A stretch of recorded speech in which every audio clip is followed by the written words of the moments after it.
Some literature is important because it helps us make sense of our world. Stories, words, and characters can help us understand our community, figure out our identity, and work through painful events. Other literature foreshadows what's to come and prepares us for the worst-case scenario, or opens up our eyes to a reality we can't yet imagine. Perhaps the best example of that is today's Velshi Band Book Club feature, George Orwell's prescient 1984. In 2017, then White House Press Secretary Sean Spicer delivered a 5-minute speech to the media declaring that Donald Trump's inauguration was, quote, the largest audience to ever witness an inauguration, period. Here, as you will recall, is the side-by-side look at Trump's inauguration on the left compared to Barack Obama's inauguration in 2009 on the right. Clearly not the case. Orwell wrote, quote, the party told you to reject the evidence of your eyes and your ears. It was their final, most essential command, end quote. Trump's then advisor, Kellyanne Conway, later went on NBC's Meet the Press to defend Spicer and Trump. She called Spicer's characterization of Trump's inauguration merely, quote, alternative facts. Orwell wrote, quote, and if all others accepted the lie which the party imposed, if all records told the same tale, then the lie passed into history and became truth. Who controls the past, ran the party slogan, controls the future. Who controls the present, controls the past, end quote.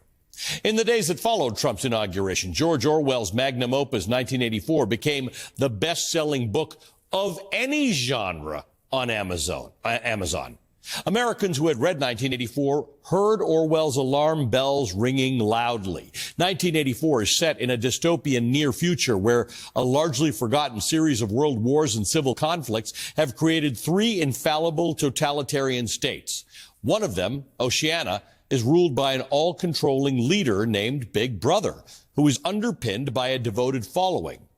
Big Brother systematically murders anyone who does not fully conform to the party, using constant surveillance, thought police, and torture.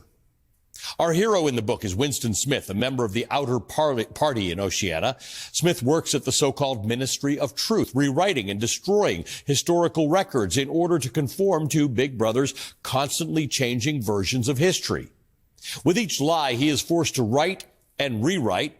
Smith's hatred for the party and longing for rebellion grows, but he soon learns that in order to survive in this brutal world, quote, you must love Big Brother.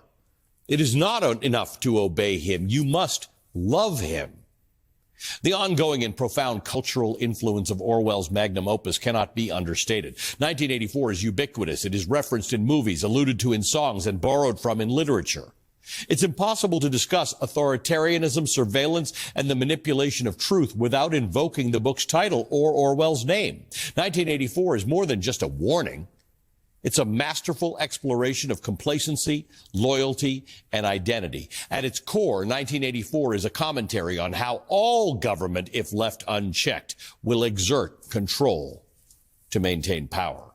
Quote, the object of terrorism is terrorism. The object of oppression is oppression. The object of torture is torture. The object of murder is murder. The object of power is power.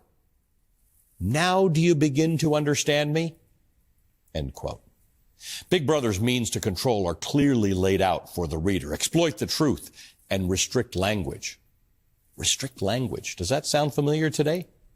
Orwell's writing style is as integral to the book as the plot and the characters are. 1984 is written with frank and direct words that mirror the bleak and deadened life that exists under the party. Orwell masterfully intersperses fleeting moments of emotion and more sensory language to underscore Smith's emotional break from the party. Moreover, Orwell writes extensively about the power of clear and deliberate language, especially when it comes to politics, arguing that politicians hide behind contrived words and canned verbiage. Orwell's works, including 1984, have become a rite of passage for high school students across the country. Big Brother has been dissected by generations of young readers since the book's publication, all the way back in 1949. And now, with our country at such a perilous crossroads, one would think that 1984 would be even more crucial for students to read. But 1984 has been removed from library shelves in Iowa in cooperation with Senate File 496, which restricts books that contain any depiction of sex.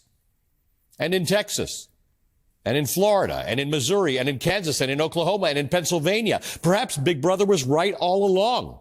And, quote, ignorance is strength.